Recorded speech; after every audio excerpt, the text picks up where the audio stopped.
Magandang araw sa ating lahat mga ka-allactstv. Sa araw na ito ay ating panuorin ang buong kwento at interview ni Mariz Umali kay Ukraine President Volodymyr Zelensky. At kung ano ang kanilang mga pinag-usapan ng ating mahal na Pangulo. Pero bago yan, kung di ka pa nakasubscribe sa channel ko ay maaaring i-subscribe muna ito at pindutin nyo na rin ang notification bell para updated kayo sa mga video kong i-upload. Tara na at tayo nang magsimula pagkatapos lamang ng isang intro.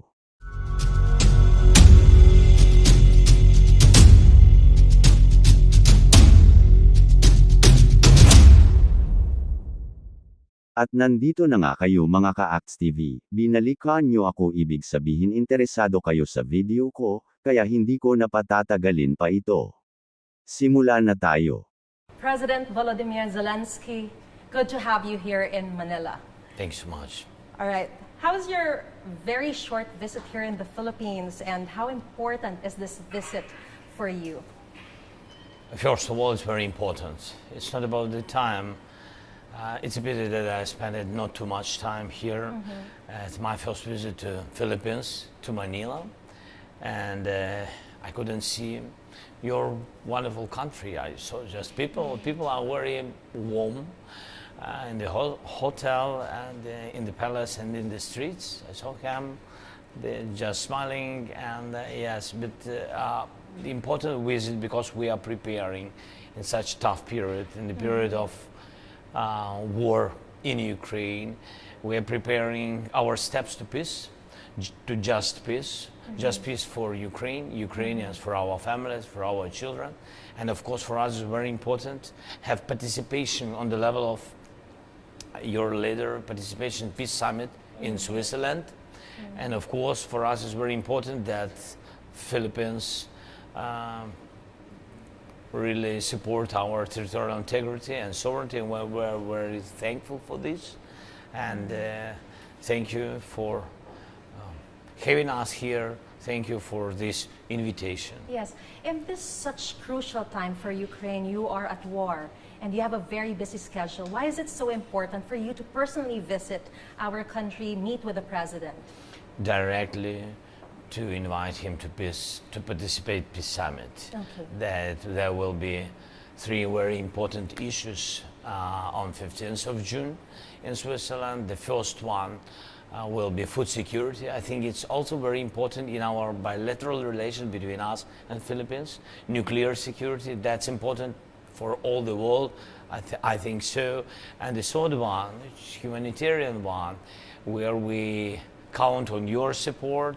It's how to get back our Ukrainian stolen children. You know that Russia stolen 20,000 of our children from occupied territories, and we need to get them back, and we need to find the mechanism of getting back children, different age. And it's a pity, but we have to bring them home.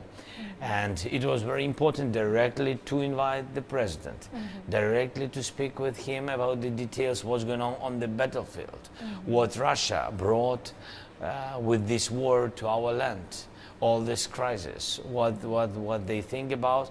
And of course, for us it's very important not to give Russia possibility to influence on Asia, very important region, very important voice of Philippines.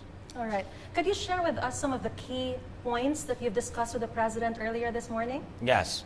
So the first one, we spoke about the humanitarian aid, and of course we are already using our knowledge during this tragedy, during this period, using our experience, we can share with the Philippines digitalization of our country, how to manage in a very challenging period.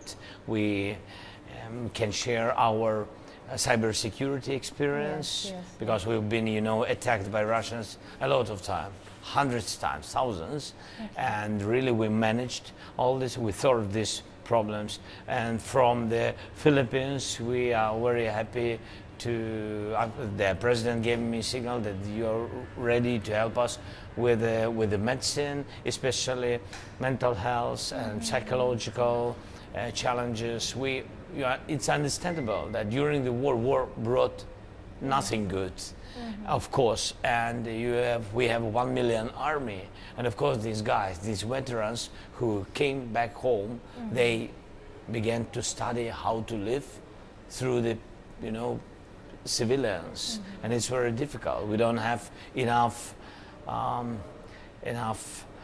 specialists, yes? Oh, yeah. Enough specialists, experts Yeah. in mental health, not enough, never enough.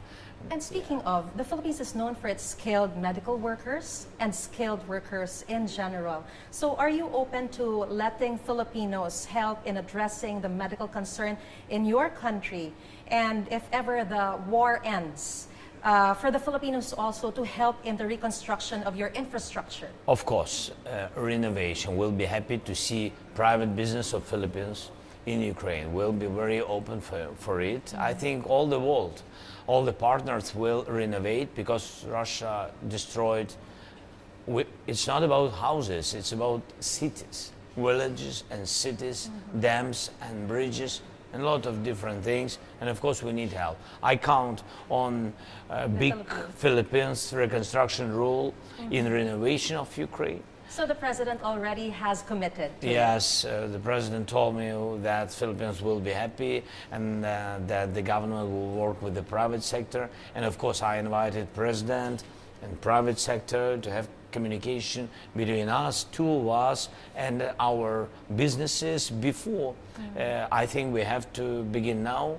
The war anyway will finish, anyway, and I think we have to think how to build peace in our country right now, and it will be win-win because we will give opportunity to Philippines business to have business, and of course this is big support on what we count. And the president also said that he'll be attending the Peace Summit.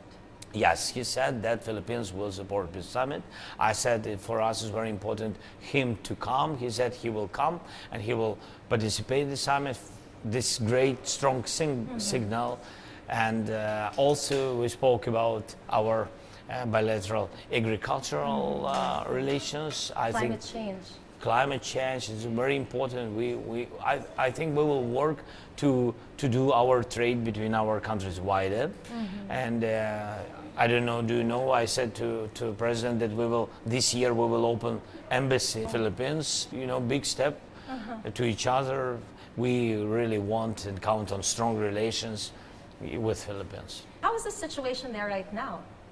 The situation on the battlefield, so we stay strong, but mostly, of course, it's difficult for people.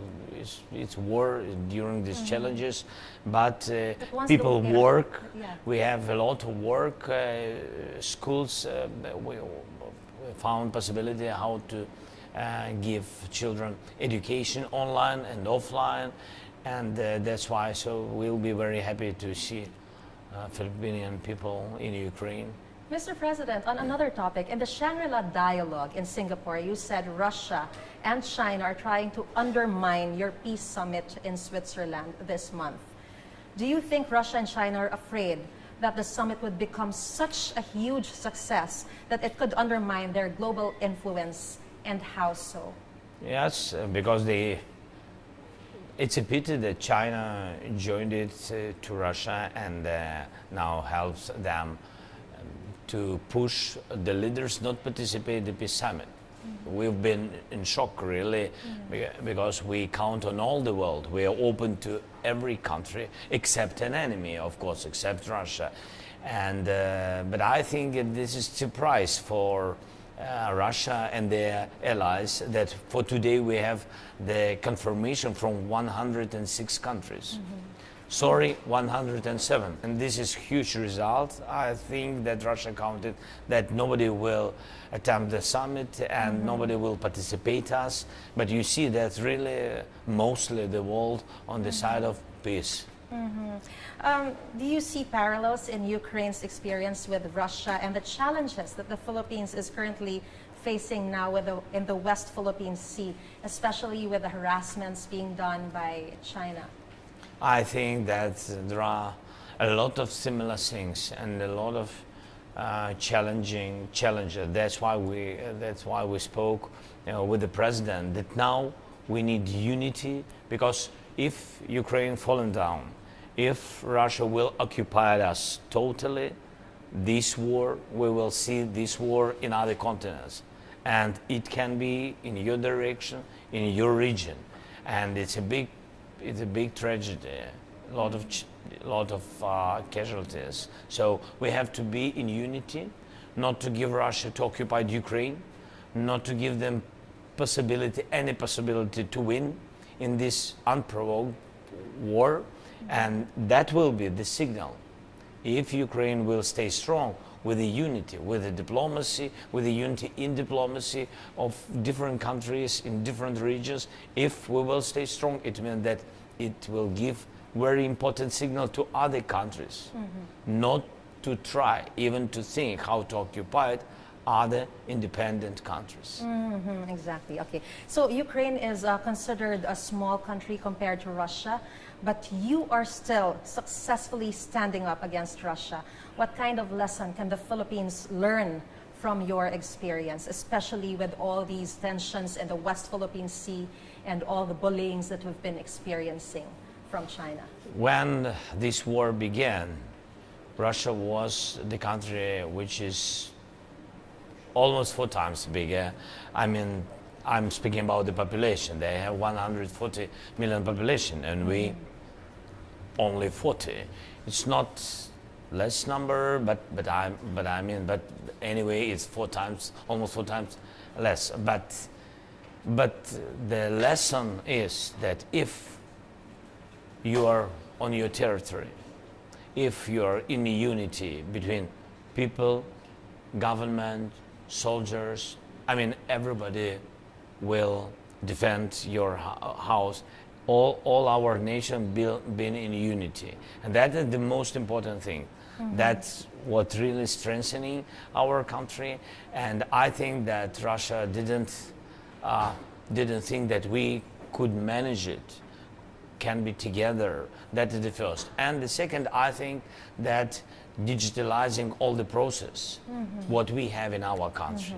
That's what we spoke about with details, we spoke about with the president. So educational system, banking systems, like I said, be ready to any cyber attacks and etc. If you're ready in digitalizing process, if all the services, what you give to your society, to people are digitalized, you can manage any challenge. All right. How important is it for Ukraine that countries in this particular region, even if we're very far from Ukraine, are active in terms of expressing solidarity with you and your country and your cause against Russia and its perceived allies with China? Your voice is very important. This region is very important. We're thankful to the Philippines when you supported us in the United Nations with the 6 votings, with the 6 resolutions. It is a signal that you don't want any war, that you are a very peaceful country. And that's why we have to hold the situation, and we have to be together with very strong and clean position that nobody can occupy your territory. Nobody. Right now we are doing it in a very diplomatic way. Yeah. What are your thoughts about this? Anyway, it's to my mind. Anyway, of course, we have to do in diplomatic way, but be ready for the war. Your army has to be strong. Your air defense has to be strong. We didn't have, at the very beginning, we didn't have, really Western class air defense systems like Patriots and etc. We didn't have, and Russia attacked us. And the first night, early in the morning, they attacked us by missiles and killed a lot of people and destroyed a lot of houses, schools, hospitals. They just attacked us because they needed only to have shock. Yeah, викликати, як сказати? Yes, they wanted to provoke shock. People, push people run away from the country to occupy it quicker. That was their idea. and in this chaos we could manage and could unite everybody. But we have this experience when we didn't have such systems. It's a pity at the very beginning of war, and then we had it, and then our partners understood that we stay strong and we will stay anyway, with any kind of weapon or without, we will stay strong. And after that, the partners began to believe. The world saw that the resilience of our people. And that's why my message to you, of course, we wish you only peace, but you have to be ready and to think about defending shields for the country. I know you're fighting your own war, but in any case that a war arises, can we expect the support of Ukraine for the Philippines? In any case, in any war, any country can't be alone. Ukraine was alone at the very beginning of the war, and then countries joined it to Ukraine. But it was a little bit late because a lot of losses, human losses. And that's why there are some prevent steps. Why they are prevents? Because they show that the country, one or another, if we're speaking about Philippines, that they are not alone.